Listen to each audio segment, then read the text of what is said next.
Dan Ullman, Mike Beer, taking a look at race number 5 at Churchill Downs on Kentucky Oaks Friday, the Grade 1 La Troienne. Fillies and mares going a mile and a 16th. Let's take a look at this field. It features the return of a champion. That is Idiomatic. And another champion. Pretty Mischievous was last year's 3-year-old filly champion, I believe, Mike. Pretty good field here for most of these horses coming back off of layoffs, Dan. The Idiomatic, I mean, listen, she kind of stands out at this point. It'll be interesting to see if any of these newly turned 4-year-olds can get to her level. Idiomatic, of course, has good tactical speed. She was right up close to it in the Breeders' Cup Distaff. And when we take a look at the Timeform US Pace Projector, it is no surprise to see Idiomatic forwardly placed. Free Like a Girl is another tactical sort. Darth Vader, another horse with tactical speed. But there really aren't that many blazers in this race, Mike. I'm assuming if Idiomatic is ready to go, Florent Geroux is not going to fool around. He's going Yeah, to she could make the lead here, and they'll probably be looking for it in this race, Dan, off the layoff. I feel like she is on the front, and as far as the other pace players go, not really sure who's going to be up there with her. It certainly could be the 3. I felt like you'd get speed out of the 6, Zajara, just because she doesn't want to be on the lead necessarily, but she wants to be forward. The horse with the fastest Timeform US late pace rating is the number 1, Frosty O'Toole, and she's going to be hoping for a faster than expected pace here in the La Troienne as she steps up in class. She was a late running runner-up in her most recent start, going a mile and a 16th. The winner of that race is solid, came back to run 3rd in the Digga Diamond Stakes last week at Oaklawn Park, but this is a big step up in class, and with her running style, she's going to need things to go her way. Yeah, needs a fast and contested pace in front of her, Dan, and then she probably needs more help than that to beat horses like this. It just feels like they found a really tough spot for her here, and she might be a little bit over her head. I respect that she shows up and she runs every time. This is probably too tough. The number 2, Taxed, had a pretty underrated 2023. She was battling it out with wet paint, often getting the short end of the stick in those prep races for the Kentucky Oaks. But she did win the Black-Eyed Susan, and she looked really good at a distance shorter than her best in her seasonal debut, going 3/4 at Oaklawn. Now, they tried the Apple Blossom last time out. She got wired that day, kind of in and among horses. I think she's a little bit better than she looks on paper. Yeah, I agree with you, and I wouldn't be too hard on her for the Apple Blossom. Most recently, she wasn't winning that race anyway, but she did get in a little traffic around the final turn there, lost some position, and then just couldn't really recover after that. She was underrated as a 3-year-old. We'll see how much of a forward move she has in her, Dan, because she's got to move forward. The 3 is Free Like a Girl, and she's one of the horses you like to root for. She's a Louisiana bred that's banked almost $1.5 million, and she's hit the exact in 27 of 38 lifetime starts. 3rd last time out in the Apple Blossom, again got wired that day by a really good Southern California invader in a dare manner. With the tactical speed to get close to the pace, she's entering this race off a career best by her top.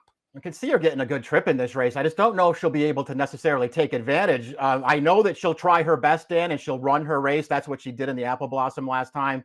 But as we sort of already talked about with Tax, who didn't get a great trip in there, Source had a really good trip in that race and couldn't even hold second. Idiomatic, the number 4, certainly did put together a championship season last year. A little bit of a throwback. She ran 9 times, 8 wins, including this gutty effort in the Breeders' Cup Distaff, where Florent Geroux just got her up close to randomized, a sharp 3-year-old filly. And those two, even though they set some pretty legitimate fractions and for a brief second look like they're about to be swamped by the entire field, they keep on going and run 1-2. And Idiomatic just keeps finding more, Mike, and she won the gallop out as well. Yeah, just grinding this horse down to her inside in the closers. This was a track at San Diego that weekend, Dan, where you didn't really want to be closing, and you could just see everybody. It looked like they all had a shot at it, and they just couldn't quite get there at the end. That takes nothing away from Idiomatic's performance in the race. It takes nothing away from the campaign that she had overall last year, because all of those races are good, and they're all fast enough to make her weigh the horse to beat in the air. Pretty Mischievous has already earned her accolades at Churchill Downs, winning the Kentucky Oaks last year, winning the Acorn, going a 1 turn at Belmont Park, and then getting fortunate to win the test due to an unfortunate accident on a horse that was going to win that race. Her final start of the year came in the Cotillion, and while she was beaten in this race by Ceiling Crusher, Pretty Mischievous ran really, really well. She was wired. She kept trying hard for second. It was yet another good performance. Now she has to return off the layoff, but so does Idiomatic, and this filly tries hard. Yeah, she really does. And I'm with you on this performance in particular, the Cotillion, Dan. It's a race where I'm sure that her connections really wanted her to end that campaign with another grade one win as they stretched her back out here. And man, did she give it her best shot in this race. I really like this effort from her. And I'm excited to see what she can do now as a 4-year-old, because she was, as good as she was as a 3-year-old, I feel like she was even a little bit underrated, better than she looks on paper. And I really like that Brendan Walsh decided, let's skip the Breeders' Cup. It's been a pretty hard year for her. She's going to be coming back fresh and perhaps with a little bit of upside. Never off the board from 10 lifetime starts. Jagera is the number 6, and she loves life at Churchill Downs.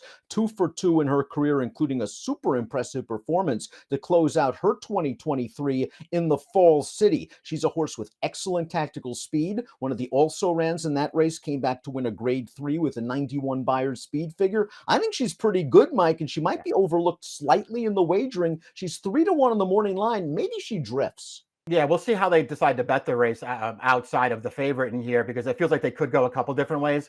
To me, this is the filly, though, who maybe has the most to prove, Dan, because she was visually impressive in all of those dirt races last year, but they weren't the strongest fields. You can see in the Fall City, I mean, she was the shortest of short prices there, just against nobody. And she's just sitting there off of 2 big long shots on the lead in that race and just won for fun. And then when she won the other race here at Churchill, I mean, they ran it. She was a really good turf race. They ran it like a turf race. They went super slow early, and then they sprinted home, and it played right into her strengths that day. This race won't be run like that, Dan. To me, she's got the most to prove.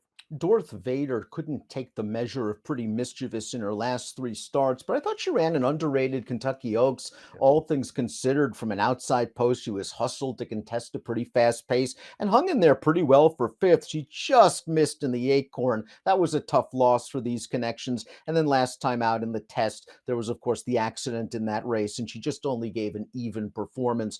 She's pretty good, and I wouldn't be surprised if John Velasquez tries to get aggressive from this outside post. If nobody wants the lead, why not have a fresh horse like Darth Vader get close? Yeah, I sort of agree with all that stuff, Dan. And I feel like she is the one in this field who might be good enough and is just going to get totally overlooked in this race because she doesn't have the credentials that some of the others do. I'm with you on her Kentucky Oaks. She wasn't quite good enough that day, but she ran really well in there.